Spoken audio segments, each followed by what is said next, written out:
Hello everyone, সবাই কেমন আছেন? আর একটা বড় ভিডিও নিয়ে আসছি। আসলে আমার কাছে এটা বড়ই হয়ে গেছে। এডিট করতে করতে এটাকে অনেক ছোট বানিয়েছি, তারপরেও তো আপনাদের কাছে এটা অনেক বড় হয়ে যাবে।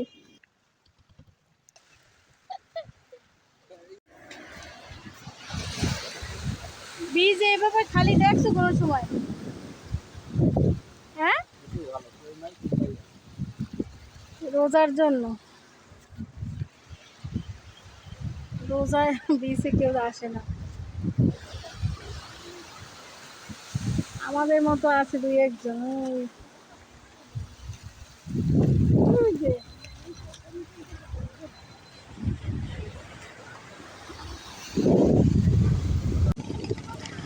পতাকা দেখে খুবই ভালো লাগলো, কেমন শান্তি শান্তি লাগে, তাই না? আমার মেয়ের খুবই পছন্দর জায়গা হচ্ছে কুয়াকাটা। সে ঢাকাও যায়, বিভিন্ন পার্কে যায়, তো ভালো লাগে তার ঢাকা যেতে। সবসময় বলে, পরীক্ষা শেষ হলে তো কথাই নেই, সে সবসময় এই পরীক্ষা শেষ হওয়ার সঙ্গে সঙ্গে টার্গেট করে সে কুয়াকাটা যাবে, বায়না করে, কান্না করে। আর এদিকে তো আমাদের ম্যারেজ ডে ছিল, যার কারণে আমরাও একটু খুচুমুচু করতেছিলাম দুইজনে। মেয়ে পানি থেকে উঠবেই নাই, প্রায় 1.5 ঘন্টা হচ্ছে সে পানিতে ছিল, উঠবে না মানে উঠবেই না। তো হচ্ছে রাগারাগি করলাম, ওর বাবার সাথে রাগারাগি করলাম। একদমই মানে একাই একা, একদম ফুল ভিজে সে একা পানিতে, একদম মানে ঘাট থেকে শুরু করে হচ্ছে একদম লং এরিয়া পর্যন্ত আমার মেয়ে একা পানিতে। কি একটা অবস্থা, পাগল পাগল করতেছে। আবার সে গান গাচ্ছে আর ওরকম দৌড়াচ্ছে।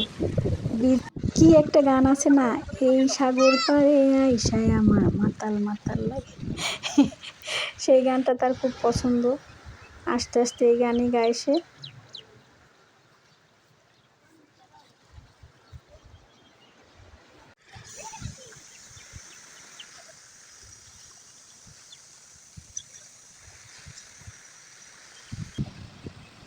ওর জন্যই আশা। যখন আমরা চিন্তা করি আসলে ওদের বয়সে আমরা কি করতাম, আরও বেশি কিছু করতাম। এই বীজের পাশে এসে এত দুষ্টুমি করতাম, পুরো মাটি গর্ত করে তার মধ্যে মানুষ ঢুকাইয়ে দিয়ে তারপরে শুধু মাথা রাখতাম বাইরে, এত এত দুষ্টুমি করছি। সে তুলনায় ও আসলে মাশাআল্লাহ অতটা দুষ্টুমি করে না। ওর মা অনেক বেশি দুষ্ট ছিল। ওর বাবাও ধোয়া তুলসী পাতা নয়, সেও খুব দুষ্ট। আমি যতটা শুনেছি, দেখেছি তার ছবিগুলো, যে ছোটোবেলায় দুষ্ট ছিল ভালোই, খুবই চ্যাংড়া ছিল। অভিনয় খুব ভালো পারতো, বিশেষ করে হচ্ছে জোকার টাইপের অভিনয় করতে করতে সবাইকে হাসাতো। প্রচুর হাসছি আমি নিজেও, তখন হয়তো তাকে আধো আধো চিনতাম।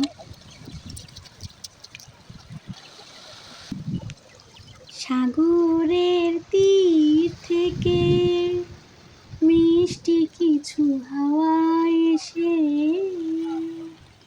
তোমার কপাল ছুঁয়াবো গো, ভাবি মনে মনে।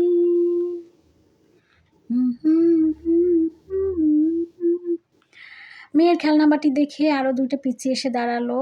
আর মেয়ে তো আসবেই না, সে পানির মধ্যেই বসে আছে মৎস্যকুমারী সেজে। তারপর আমি বললাম, তুমি আসো, না হলে তোমার খেলনাবাটি কিন্তু সবকে দিয়ে দিব। তো এই কারণে সে পানি থেকে উঠতেছে। উঠে হচ্ছে এমন অবস্থা যে মা হয়তো বা সিরিয়াসলি ওকে দিয়ে দিবে বাচ্চাটাকে।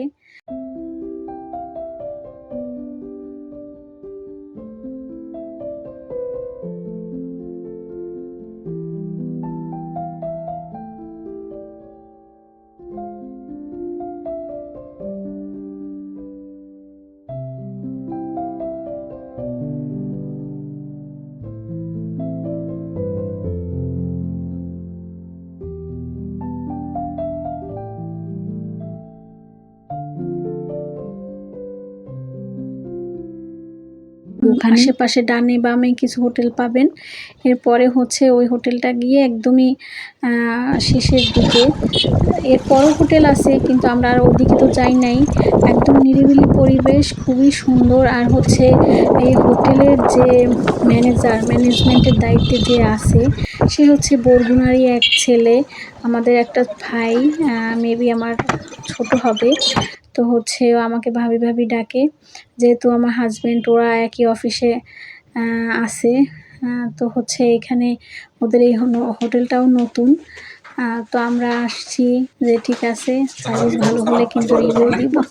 তো হচ্ছে এই আর কি, ওদের রুমটা 2টা বেড, এখান থেকে মানে কাছেই হচ্ছে বিচ। যদি আমরা গাড়িতে যাই তাহলে ঘুরে যেতে হয়, আর যদি আমরা এরকমের মানে সোজা যাই হেঁটে, তাহলে হচ্ছে বিচটা খুবই কাছেই পাবো, হেঁটে যাওয়া যাবে। এবং হচ্ছে যে ফিশ মার্কেটটা, যেখানে ফিশ ফ্রাই করা হয়, এখান থেকে একদম 2 মিনিট লাগে। অতঃপর আমরা চলে গেলাম তড়িঘড়ি করে বিচের পাশে, ওখানে আমাদের জন্য বিশেষ আয়োজন ইফতারি।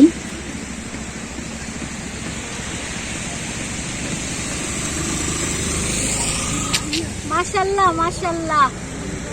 থ্যাংক ইউ বলো, থ্যাংক ইউ বলো। থ্যাংক ইউ তোমাকে যে আজকে বিচের উপরে আমরা ইফতারি করব। আর এই ট্রিটটা হচ্ছে আমাদের ম্যারেজ ডে উপলক্ষে সুহানার বাবা দিয়েছে। আমরা অনেক খুশি। সুহানা খুশি? তুমি জানো আজকে আমাদের কি?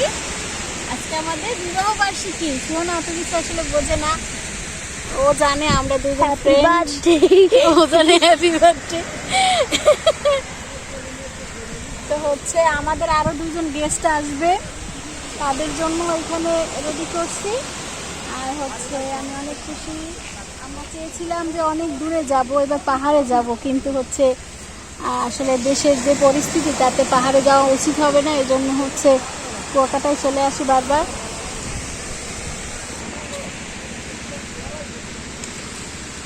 তুমি একে একটু ডাব কাটো।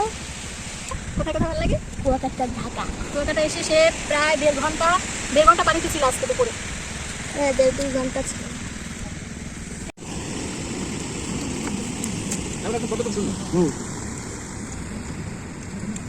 ঈদের আগের দিন এবং ঈদের বিকেল এই থেকে অনেক মানুষ তো আছে, মানে এরা ঈদ করবে কুয়াকাটায়। এরকম তিনজন বুকিং করছে অলরেডি। মানে এরা টোটাল 4 দিন থাকবে, ঈদের 2 দিন আগে থেকে ঈদের 5 দিন পর্যন্ত।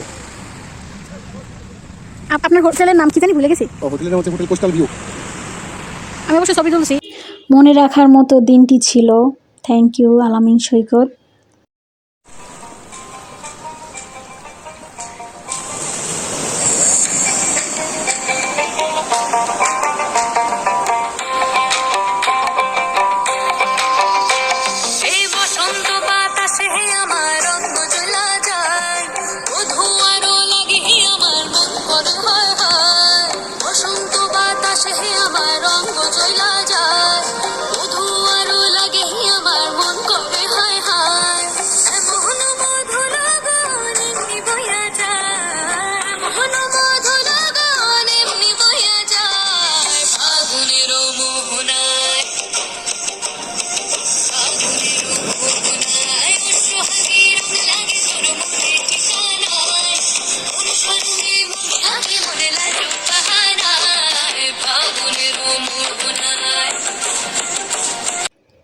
সে স্মৃতি হিসেবে এই ফুল গাছগুলো লাগিয়ে আসছে বালির মধ্যে। তো এরপর আমরা ফিশ ফ্রাই না খেলেই চলে না, কারণ মার্কেট অনেক বন্ধ। এতগুলো দোকানের মধ্যে মাত্র 3-4টা দোকান খোলা ছিল, বাকিগুলো সবই বন্ধ। কারণ এখন হচ্ছে পর্যটন নাই বললেই চলে, একদম পর্যটন শূন্য এলাকা। বোঝা যায় এটা কি? এটা কি বোঝা যায়? শোনা বলো, এটা কি খাও? অক্টোপাস। কি ভয়ঙ্কর, আমরা অক্টোপাস খাইয়ে বলাইতেছি। সিনেমা দেখছি অক্টোপাস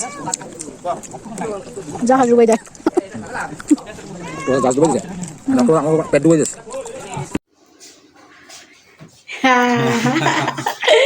আমি সারপ্রাইজ এটা করছে কি ওই করছে। এই কোস্টাল বের কর্তৃপক্ষ তোমার জন্য সারপ্রাইজ করছে।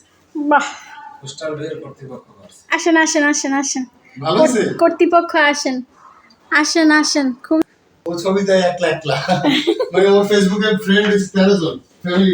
তো থ্যাংক ইউ ভাই ভাবি।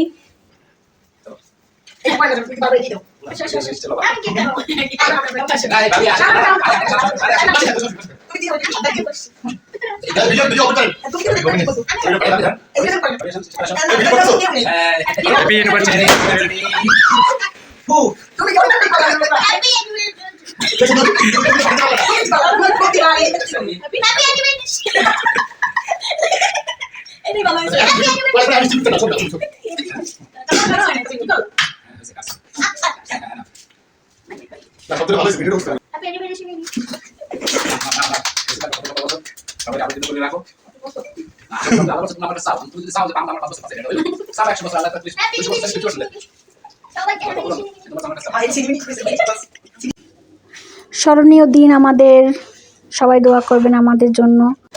রিয়াজ ভাই এবং ভাবি অসংখ্য ধন্যবাদ আমাদের এভাবে উইশ করার জন্য। আসলেই স্মরণীয় দিন আমাদের জন্য।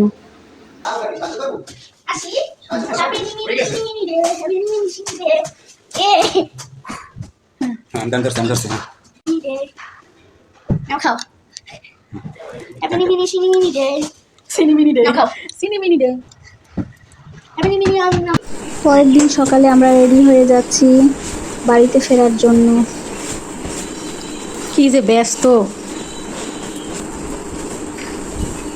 বাবা সুন্দর হয়েছে।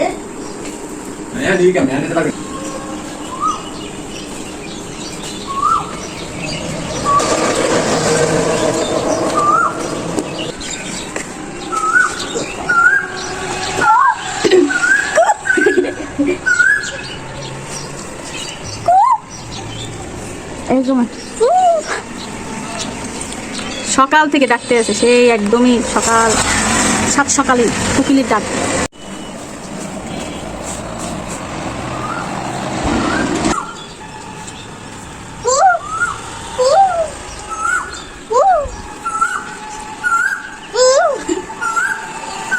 এই গাছটার ভিতরেই সবে দেখাস আম্মা। হাতে এখন সবে যাচ্ছে পারবে দেখবা। দাও। আমি এখান থেকে সবে জানছি। তো যাই হোক, সব কিছুই ভালো ছিল। হোটেলের কর্তৃপক্ষ থেকে শুরু করে যারা কর্মরত ছিলেন সবাই খুবই হেল্পফুল ছিলেন, আর ওদের সার্ভিসও খুব ভালো। আপনারা চলে আসতে পারেন এই হোটেলটিতে। এখান থেকে বিচ খুবই কাছে, একদমই 2 মিনিটের রাস্তা এখান থেকে অবদা, এবং অবদার পরে মার্কেট, ফিশ মার্কেট, দেন বিচ খুবই কাছে। আর ওপাশ থেকে ঘুরে সব সময় আপনারা ভ্যান গাড়ি পাবেন। তো আমি কার্ড দিয়ে দিলাম হোটেলের। তো ভালো থাকেন, দোয়া করবেন আমাদের জন্য। আবার কবে যাব কুয়াকাটা, আমার সোনার বাংলাদেশ।